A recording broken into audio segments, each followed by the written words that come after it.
यस्मिन् तत्पदं साक्षात् महादेवो व्यवस्थितः। इस पुराण को सुनना समझना साक्षात शंकर भगवान का ही स्वरूप है।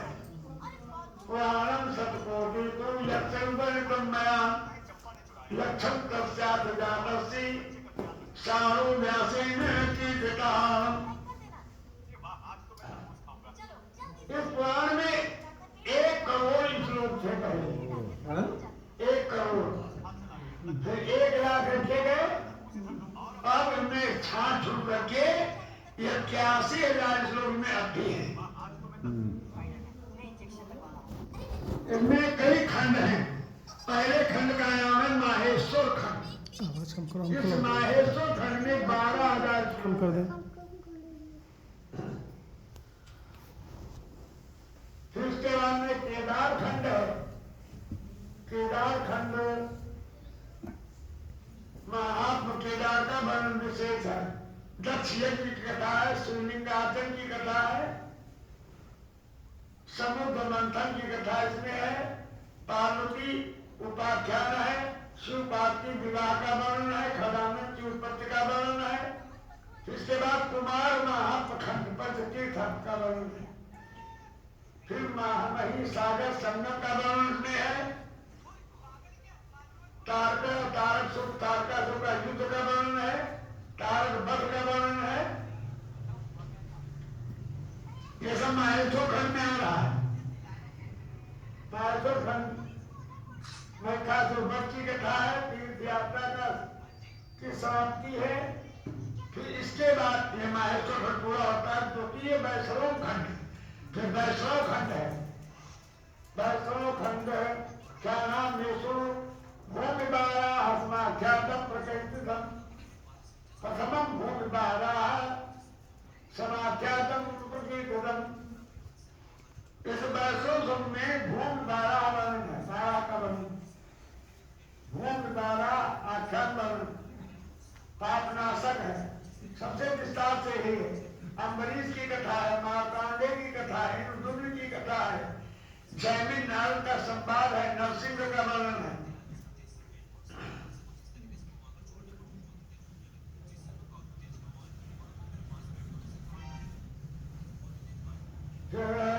अष्टमेध कथा का वर्णन है, सर्वोच्चर रथ यात्रा की विधि, दशावतार भगवान विष्णु के 10 अवतारों की कथा, बद्रिका आश्रम का वर्णन है। ये सब सुनता सुनने से बड़ा फल है इसका। और मदरसा वर्णन है, कार्तिक महीने की महिमा का वर्णन है, पंचामृत का वर्णन है, घंटा नाग का वर्णन है, तुलसी दल फल का वर्णन है। तुलसी का क्या महत्व है, नैवेद्य भगवान को जो कहा का क्या महत्व है, एकादशी का क्या महत्व है, कैसे रहना चाहिए, क्या उसका दान है। मथुरा तीर्थ का महात्म वर्णन है इसमें, संज्ञादान का वर्णन है, सुखदेव चैत्र सीताकुंड की कथा है, सरयू संगम की कथा है। फिर उसके बाद आता है ब्रह्मखंड। ब्रह्मखंड में यत्र वै सेतु महात्म फलम स्नाने क्षरोभवम अगारवत् से तपश्चर्या राक्षसाख्यानम नृतताओ चक्र तीर्थान महात्म देववत्तम संयुता बेताल तीर्थ महिमा पापनाशा कीर्तनम।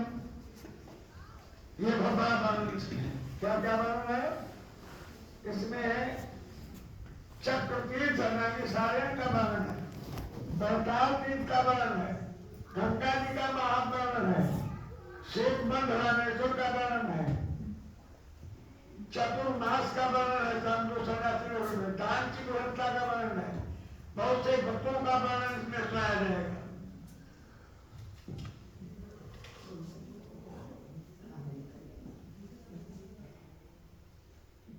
गोपाल छिप का वर्णन है, पंचाक्षर नमः का मंत्र, ओम नमः भगवते वासुदेवाय का वर्णन है। ब्रह्मखंड के उत्तर भाग में शिव की महिमा का वर्णन है, भद्रायु राजा का वर्णन है। भद्रायु राजा कथा को हमने सुनाया है, या तो याद करा दे। एक राजा थे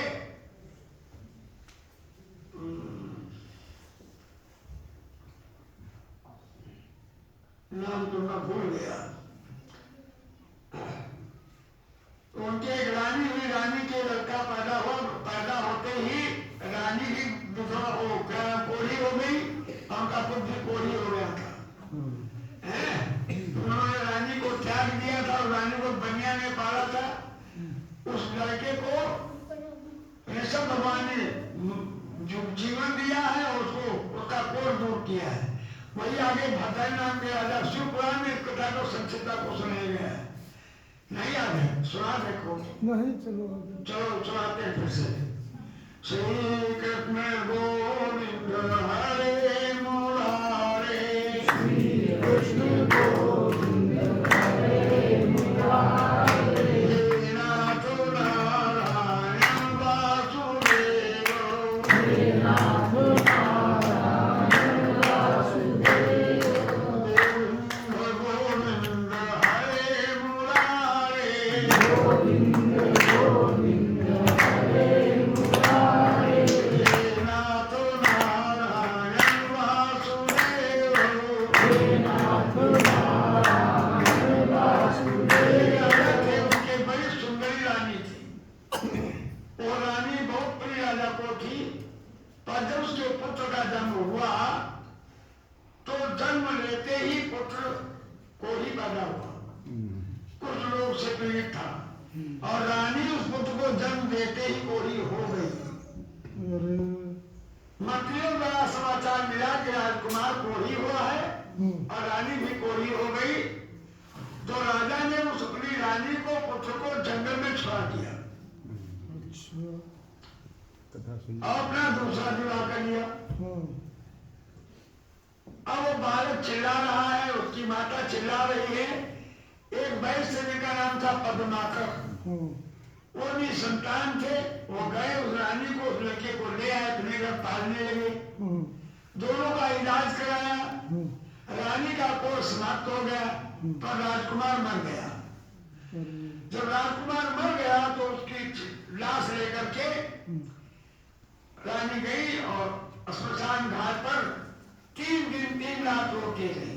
हाँ, वहां पर ऋषभ भगवान जो जल के पिता हैं हाँ, वो आकस्मिक आ जाते हैं। ये इसके पुराण में कथा बहुत विस्तार से है अच्छा, वाह, और उसको बिना कहे शुक्रान की राजा भद्र कथा पूरी नहीं हो सकती थी। हाँ, इसलिए मैंने आपको एक संक्षिप्त सुनाया था, कथा फिर सुना रहे हैं।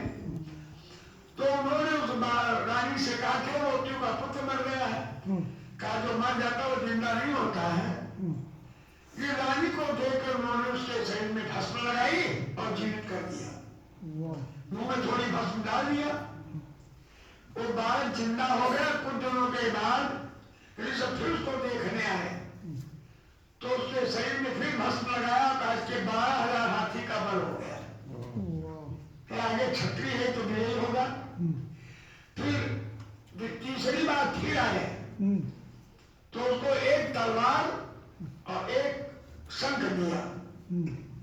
जब तू शंख बजाएगा जितने बैली लोग सुनेंगे मर जाएंगे ये और जितने मित्र लोग सुनेंगे आनंदित हो जाएंगे। अच्छा, और जब तू तलवार दिखाएगा तो जितने बैली लोग देखेंगे तलवार तो मर जाएंगे, बगला मारे, और जितने मित्र सुनेंगे वो हर्षित होंगे।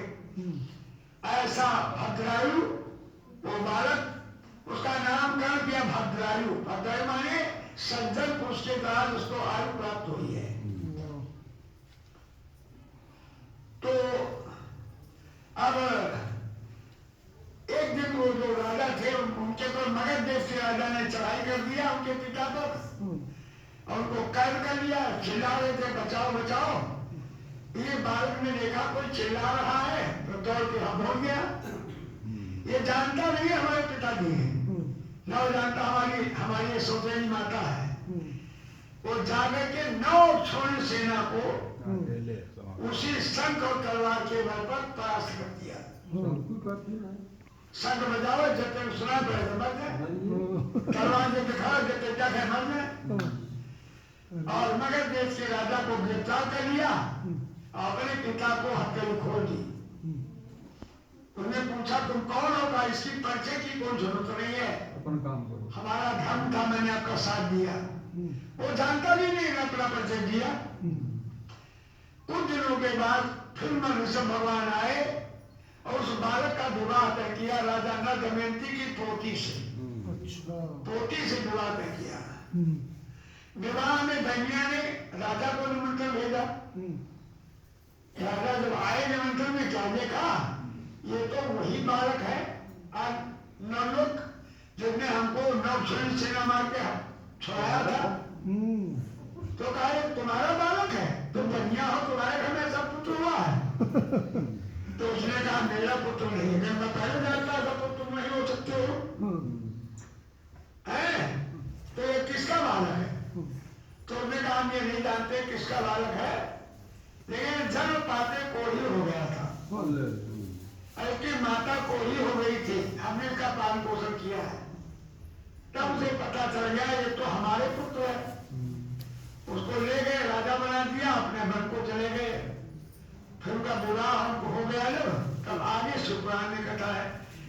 शुक्रान में कथा क्या है, भगवान की परीक्षा करके ब्राह्मण बनने आए हैं और पार्वती को स्त्री बनाया और शेर का माया का शेर बनाया और उसे कहा महाराज दौड़ो, ब्राह्मणी को हमारा बाघ खाया जा रहा है। तो उन्हें संग दिखाया, तलवार दिखाई, बहुत बात चढ़ाए, पर हाथी पर उस पर बाघ पर विजय नहीं हुई। जब विजय नहीं हुई और ब्राह्मणी को खा गया शेर, तो ब्राह्मण ने कहा धिक्कार है तुम्हारी तलवार को, धिक्कार तुम्हारे संग को। तो मैं क्या बताएं, हम आज तक हम पहली बार हमारी हार हुई है। तो कहा तुमको श्राप लगेगी, पहला पाप लगेगा ब्राह्मणी मर गई, दूसरा पाप लगेगा ब्राह्मणी के पाप में हम मर जाएंगे पश्चाताप में दुख में, और तीसरा पाप लगेगा शरणागत की रक्षा नहीं कर पाए। तो राजा भरद्वाज ने कहा कोई ऐसा उपाय बताओ जैसे तीन पापों से बच जाए। तो कहा तुम अपनी रानी हमको दान कर दो तो बच जाओगे।